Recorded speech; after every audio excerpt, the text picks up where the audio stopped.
Yes, I am convinced of that case. I mean, I think we're living in a geosecurity, geopolitical environment that is volatile, that is different, and we have a lot of catching up to do, I believe, in terms of our defence infrastructure. We do that from a position of being militarily neutral, but we also do it from a position of wanting to be able to deter and detect. As the Chief says, it is about making sure we have the capabilities as a country to detect and indeed to deter, and also then to be able to decide as a country what to do in terms of information sharing with what you detect. I think they're sensible things for any modern European country to do, and in fact I think it's a very important step. But I need to be clear with people on this. This is a journey, this is a process. Nobody is suggesting, least of all me, that we're going to jump from here to here. We're very clear as a government, we're very clear in the programme for government. It's about delivering level of ambition 2, and then, as our programme for government said, about moving towards level of ambition 3. And what I've asked within days of taking office, my own officials, in close collaboration with the Defence Forces, to begin to analyse what that transition from LOA 2 to LOA 3 would look like over time. Tánaiste, may I ask you, you're convinced of the need for interceptor jets. Does that mean it will happen? I mean, have you spoken to the Taoiseach? Do you believe that there will be a purchase of jets in the coming years?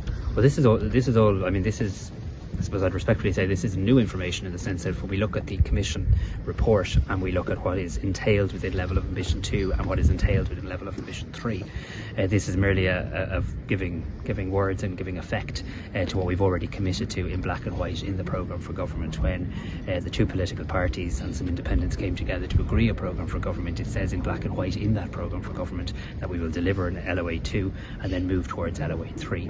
And it's my job now as Tánaiste Minister for Defence to begin to give effect to that. I need to be very clear with people. This is a journey, this is a project that will take several years. But what I want people to know, what I want people in this country to know, what I want our Defence Forces to know, indeed what I want other European Union countries to know, is that the scale of our ambition doesn't stop at level of ambition 2.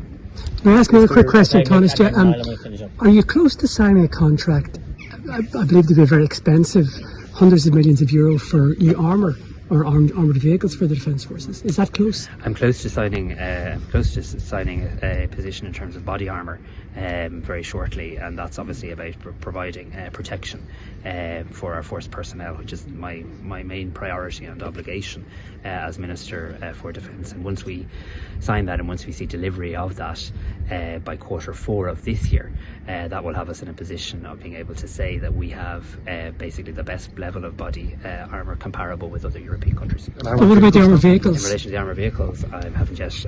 We'll get to something for that. I don't to Niall now, and we'll finish up. The Chief was about to say sorry. Just on the armour, if I can support Tánaiste, which person. The armour, as you know, is part of the commission, level of ambition 2.